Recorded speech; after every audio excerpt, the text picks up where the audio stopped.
Channel super ലീഗിൻ്റെ മറ്റൊരു എപ്പിസോഡിലേക്ക് സ്വാഗതം. ഇത് വീക്ക് 7 ഫെബ്രുവരി 15 മുതൽ ഫെബ്രുവരി 21 വരെയുള്ള ദിവസങ്ങളിലെ ബാർക്ക് റേറ്റിങ്ങിനെ ആസ്പദമാക്കിയിട്ടുള്ള ഒരു വിശകലനം. ആദ്യം ന്യൂസ് ചാനൽസിൻ്റെ ഒരു സ്റ്റാറ്റസ് പറയാം. ഏഷ്യാനെറ്റ് ന്യൂസാണ് നമ്പർ 1 ആയിട്ട് വീണ്ടും നിൽക്കുന്നത്. വീണ്ടും അല്ല, വളരെ കാലങ്ങളായിട്ട് അവരാ സ്ഥാനം ഇതുവരെ ആർക്കും കോമ്പറ്റ് ചെയ്യാൻ പറ്റിയിട്ടില്ല ഇതുവരെ. അവർക്ക് കഴിഞ്ഞ തവണത്തെക്കാട്ടും ആക്ച്വലി ജനുവരി മുതൽ ന്യൂസ് ചാനൽസിൻ്റെ ഒരു റേറ്റിംഗ് പരിശോധിക്കുമ്പോൾ ചെറിയ രീതിയിലുള്ള ഡ്രോപ്പുകൾ കാണിക്കുന്നുണ്ട്. നവംബർ ഡിസംബർ മാസത്തെ ഒരു വളരെ ഉയർച്ച, അതിൽ നിന്ന് നേരെ ജനുവരി മുതൽ താഴത്തേക്കുള്ളൊരു എന്താ പറയുക നിലപാടാണ് കണ്ടുകൊണ്ടിരിക്കുന്നത്. നോർമൽ എല്ലാ ചാനൽസിനും, ഒരു ചാനലിൽ നിന്നല്ല, എല്ലാ ന്യൂസ് ചാനലിൻ്റെയും ഒരു പൊസിഷൻ അങ്ങനെ വന്നുകൊണ്ടിരിക്കുന്നത്. ഏഷ്യാനെറ്റ് ന്യൂസ് കഴിഞ്ഞ ആഴ്ചത്തേക്കാട്ടും ഒരു 4.25 കുറഞ്ഞിട്ട് ആണ് ഈ ആഴ്ച അവർ ക്ലോസ് ചെയ്തിരിക്കുന്നത്. 80.57 ഏഷ്യാനെറ്റ് കിട്ടിയിരിക്കുന്നത്. സെക്കൻഡ് പൊസിഷനിലെ റിപ്പോർട്ടറിലും കുറവുണ്ട്, കഴിഞ്ഞ ആഴ്ചത്തേക്കാട്ടും 1.73 കുറവുണ്ട്. എങ്കിലും 67.98 67.98. തേർഡ് പൊസിഷനിൽ 24 ന്യൂസിന് 63.53. ഫോർത്ത് പൊസിഷനിൽ മനോരമ വീണ്ടും രണ്ടാഴ്ചയായിട്ട് വീണ്ടും മെയിൻറ്റെയിൻ ചെയ്യുന്നുണ്ട്. മനോരമയ്ക്ക് കിട്ടിയിരിക്കുന്നത് 35.07. ഫിഫ്ത്ത് പൊസിഷനിൽ മാതൃഭൂമി 32.41. സിക്സ്ത് പൊസിഷനിൽ ജനം 20.67. സെവൻത്ത് പൊസിഷനിൽ കൈരളി 14.9. എട്ടാമത്തെ സ്ഥാനത്ത് ന്യൂസ് 18 12.83.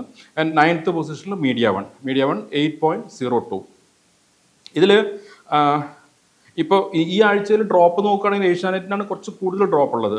ഏകദേശം 4.25 ഡ്രോപ്പ് ഉണ്ട് കഴിഞ്ഞ ആഴ്ചയിലത്തെക്കാട്ടും. റിപ്പോർട്ടറിനും 24നും വളരെ എന്താ പറയുക റീസണബിൾ ആയിട്ടുള്ള ഡ്രോപ്പേ കാണിച്ചിട്ടുള്ളൂ. ഇതിൻ്റെ ഒരു ആകെത്തുക എങ്ങനെയാണെന്ന് വെച്ചാൽ ഡിസ്റ്റൻസ് കുറഞ്ഞുകൊണ്ടിരിക്കുന്നുണ്ട്. ഇപ്പോൾ ഏഷ്യാനെറ്റും റിപ്പോർട്ടറും തമ്മിലുള്ള നമ്പർ 1 നമ്പർ 2 തമ്മിലുള്ള ഡിസ്റ്റൻസിനുള്ള ഒരു കുറവ് സംഭവിച്ചിട്ടുണ്ട്. അവരെ ഒരു ക്ലീൻ ലീഡർഷിപ്പ് ഉണ്ടായിരുന്നത് കുറച്ചും കൂടി അടുത്ത് വന്നിട്ടുണ്ട്. എന്ന് വെച്ചിട്ട് അത് സേഫ് അല്ലാതിരിക്കുന്നതല്ല, എങ്കിലും ഒരു ഡ്രോപ്പ് കൂടുതൽ വരുന്നതിൻ്റെ പേരിൽ ഏഷ്യാനെറ്റും റിപ്പോർട്ടറും തമ്മിലുള്ള ഗ്യാപ്പ് ഇപ്രാവശ്യം 12.59 ഉള്ളൂ. അത് രണ്ടാഴ്ചകൾക്ക് മുമ്പ് 19 പിന്നെ അത് 15, പിന്നെ അതിപ്പോൾ 12. ഇനിയിപ്പോൾ അടുത്ത ആഴ്ച എങ്ങനെയായിരിക്കും എന്നുള്ളത് നമുക്ക് നോക്കാം. ദെൻ റിപ്പോർട്ടറും 24 തമ്മിലുള്ള ഗ്യാപ്പും ഏകദേശം അത് അതും കുറഞ്ഞിരിക്കുന്നുണ്ട്. ഏകദേശം 4.45 അവരുടെ ഡിസ്റ്റൻസ്. സെക്കൻഡ് ചാനലും തേർഡ് ചാനലും തമ്മിലുള്ളത്. അതേപോലെ തന്നെ ഫസ്റ്റ് ചാനലും തേർഡ് പൊസിഷനുള്ള ചാനലും തമ്മിൽ, അതായത് ഏഷ്യാനെറ്റും 24 തമ്മിലുള്ള ഗ്യാപ്പ് അതും കുറച്ച് കുറഞ്ഞു വരുന്നുണ്ട്, 17.04. പൊതുവേ ന്യൂസ് ചാനൽസിനുള്ള ഒരു കഴിഞ്ഞ ആഴ്ചകൾ പറഞ്ഞ പോലെ തന്നെ ന്യൂസ് ചാനൽ ചെറിയൊരു ഡ്രോപ്പ് വരാനുള്ള കാരണം ഒരുപക്ഷെ വളരെ ഇഫക്റ്റീവായിട്ടുള്ള അല്ലെങ്കിൽ ആൾക്കാരെ എൻഗേജ് ചെയ്യിപ്പിക്കുന്ന ന്യൂസുകളില്ല, അല്ലെങ്കിൽ ന്യൂസുകൾ അത്ര കണ്ട് ജനങ്ങൾക്ക് എൻഗേജ് ചെയ്തിട്ടില്ല എന്നാണ് നമുക്ക് മനസ്സിലാക്കേണ്ടത്. സെയിം ടൈം ഒരു പക്ഷേ അടുത്ത ആഴ്ച വീക്ക് 8 ഇതിലൊരു ചേഞ്ച് വന്നേക്കാം. കാരണം ഈ അടുത്തിടെ കേരളത്തിൽ നടന്നിട്ടുള്ള കുറേ നെഗറ്റീവ് ന്യൂസുകൾ, എന്താ പറയുക, ക്രൈം സ്റ്റോറീസ്, ഇത് കഴിഞ്ഞ ആഴ്ചകളിലെ ന്യൂസിൽ പകൽ സമയങ്ങളിൽ ഒരുവിധം കൂടുതൽ ആൾക്കാരെ എൻഗേജ് ചെയ്യിക്കാൻ പറ്റിയിട്ടുണ്ട്. അതുകൊണ്ട് തന്നെ ചിലപ്പോൾ അടുത്ത ഒരാഴ്ച വീക്ക് 8 നമ്മൾ ഈ ആഴ്ചയിലത്തെക്കാട്ടും ഒരു 3-4 പോയിന്റ് ഗ്രോത്ത് ഉണ്ടാവാൻ സാധ്യതയുണ്ട്. എന്തായാലും കുറയാൻ സാധ്യതയില്ല. ഹാപ്പനിങ്സ് ഓവറോൾ നമ്മൾ വിലയിരുത്തുമ്പോൾ നെക്സ്റ്റ് വീക്കിൽ എല്ലാ ന്യൂസ് ചാനൽസിലും ഗ്രോത്ത് ഉണ്ടാവാൻ സാധ്യതയുണ്ട്. പിന്നെ കഴിഞ്ഞ ആഴ്ചയിലും ഡ്രോപ്പ് ഇല്ലാത്തൊരു ചാനൽ എനിക്ക് തോന്നുന്നു ജനം മാത്രമായിരുന്നു. വലിയ രീതിയിൽ ഡ്രോപ്പില്ല, ഒരു 0.48 അവർക്ക് ഗെയിനാണ് ഉള്ളത്.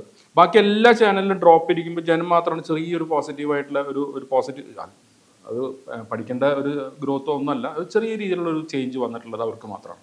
ഇതാണ് നോർമൽ ന്യൂസ് ചാനൽസിൻ്റെ ഒരു വീക്ക് 7 ഒരു position. Number 1 Asianet news, second reporter, third 24 news, fourth Manorama, പിന്നെ അങ്ങോട്ട് പോകുന്നു മാതൃഭൂമി, ജനം, Kairali, news 18, media one. Then GEC സെക്ടറിൽ 2+ ഓൾ കേരള എടുക്കുമ്പോൾ ഏഷ്യാനെറ്റിൻ്റെ നമ്പർ 1 ഏഷ്യാനെറ്റ് 751.51 നമ്പർ 1 പൊസിഷനിൽ നിൽക്കുന്നു. ദെൻ സെക്കൻഡ് പൊസിഷനിൽ നിൽക്കുന്നത് മഴവിൽ മനോരമയാണ്. മഴവിൽ മനോരമ 179.69. തേർഡ് പൊസിഷനിൽ ഫ്ലവേഴ്സ് 177.38. ആൻഡ് ഫോർത്ത് പൊസിഷനിൽ സി കേരളത്തിന് നല്ലൊരു ഡ്രോപ്പ് ഉണ്ട് കഴിഞ്ഞ കുറച്ച് ആഴ്ചകളായിട്ട്. 162.7. ഏഷ്യാനെറ്റ് മൂവീസാണ് 5ാമത്തെ പൊസിഷനിൽ നിൽക്കുന്നത്, 151.38. ഇതിൽ ഏറ്റവും വലിയ പ്രത്യേകത ഞാൻ എപ്പോഴും പറയാറുള്ളതാണ്, സെക്കൻഡും തേർഡും ഫോർത്തും ഫിഫ്ത്തും സെവൻത്തും ചാനലിൻ്റെ GRP കൂട്ടി വെച്ചാൽ നമ്പർ 1 ചാനലിൻ്റെ GRPയിലേക്കും താഴെ എത്തുന്നുള്ളൂ. അതൊരു ലീഡർഷിപ്പിൻ്റെ അത് ആ ലീഡർഷിപ്പ് മെയിൻറ്റെയിൻ ചെയ്യുന്നതിൻ്റെ ഒരു ലക്ഷണം തന്നെയാണത്. അത് ഈ ആഴ്ചയും തുടരാൻ ഒരാൾക്കും ബ്രേക്ക് ചെയ്യാൻ പറ്റിയിട്ടില്ല. കാരണം ഒരു 200-250 റേഞ്ചിലേക്ക് പോലും ഒരു ചാനലും എത്തിയിട്ടില്ല. എല്ലാം 200 കണ്ടിട്ടില്ല.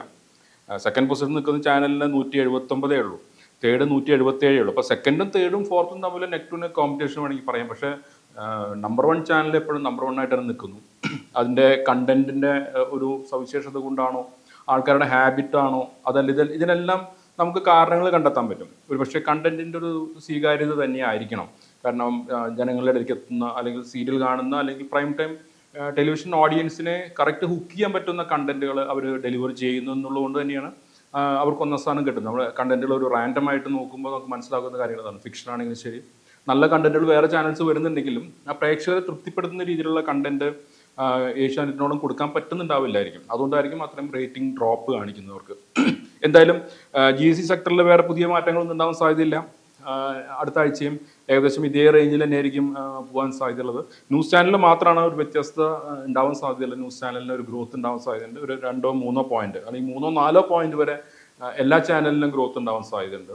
കാരണം ഇൻസിഡൻസ് കുറച്ച് ഉണ്ടായിട്ടുണ്ട്. എന്തായാലും അത് നമുക്ക് അടുത്ത ആഴ്ച നോക്കാം എന്താണ് അടുത്ത ആഴ്ച സംഭവിക്കാൻ പോകുന്നത്. അതുവരെ നമുക്ക് കാത്തിരിക്കാം.